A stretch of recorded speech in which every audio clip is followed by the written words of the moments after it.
An ABC News exclusive, the Democratic candidate for Vice President of the U.S., Senator Tim Kaine. Congratulations. Thank you, Robin. Great to be with you. We were here until like midnight, so yeah, I think I got back about 1, and here we are again. Here we are again, and yeah. here you are. I was struck by what you said yesterday. After all your years of public service, mayor, lieutenant governor, governor, senator, you said that you never expected to be here. Yeah. How did you get here?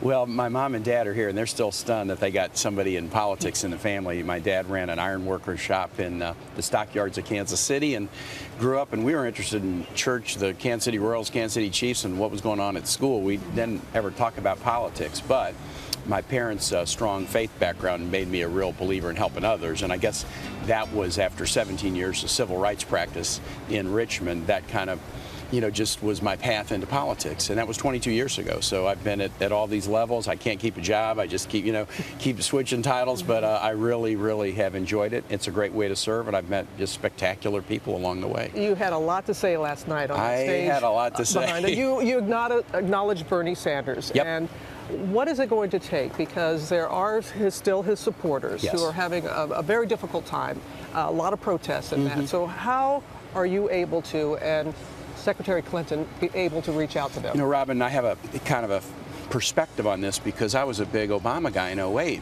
and then was part of the team to try to bring everybody together and get the Clinton supporters on board with the Obama supporters and pull all of us together. I actually think where we are now, we're farther ahead than we were 8 years ago in getting people to unify, and Secretary Clinton's done a really good job at this. I think Hillary and Bernie have done well, and Bernie was really, really good Monday night, I thought.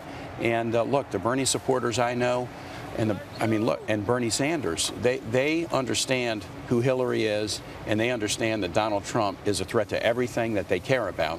So I feel like we're in real good shape. And you see the way the arc of this convention has gone too. It started off with some turmoil and some churn, but there's been a direct arc to unification and an awareness that the stakes are high and we got to pull together to win. And we are seeing that arc and that. But you have your supporters, especially in the Senate, on both sides of the aisle. But you also have your critics who feel that you are not progressive enough. That when you ran for governor 10 years ago, that you ran as a conservative on social issues. In fact, this is on some. And this is what you said in one radio ad.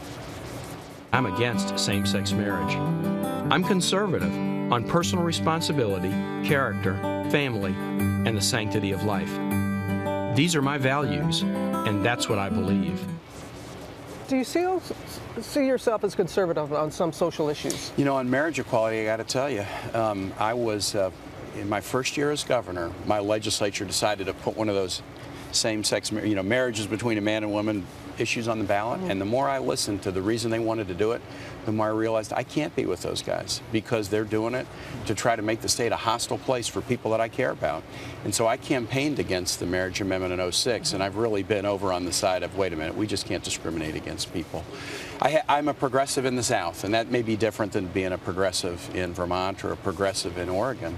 But my career as a civil rights lawyer for 17 years against the death penalty, which is really tough to do in the South. I'm really happy that the Democratic platform this year calls for getting rid of the death penalty. I'm really happy about that.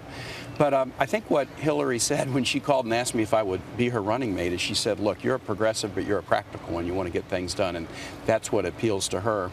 And my goal is just to help her, win, and then help her have a spectacular presidency. And I've been a number 2. I've been a lieutenant governor to a great governor, Mark Warner, and then I've been a DNC chair supporting a great president, President Obama. So I know how to be a supporter, and I know how to be an advocate for somebody.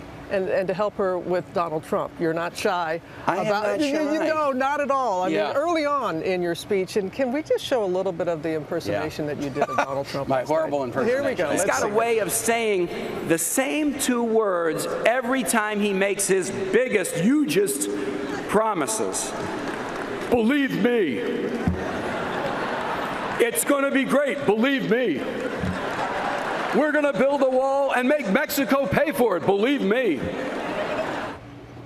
I don't think SNL is going to be calling anytime No, soon with that. I don't think so. But that wasn't your intent. But you know, he has had some words to say about you. He's called you a political hack. He says you're not very popular. Well, wait a minute. You're missing the best one. Yesterday, he said I was a lousy governor in New Jersey, and he's right. I wasn't even ever governor in New Jersey. I was governor of Virginia. But look, basic civics. There's 50 states and stuff like that. You got to give a guy a break who's only into politics for the last month or two and not that well informed. And how do you respond to some of the things and how he's been handling the campaign? Well, look, you know, some of it is comical. Some of the things he says about me, my response is, quote, yawn, close quote. But this is it's a dangerous race. It's an existential choice for the country about, do you want to bring torture back? In Virginia, we care a lot about religious liberty. You know, Thomas Jefferson, James Madison. People should be able to worship the way they want or not, and they shouldn't be preferred or punished. When Donald Trump says, you know what, we're going to change after 240 years, and we're going to start punishing people because of their religion,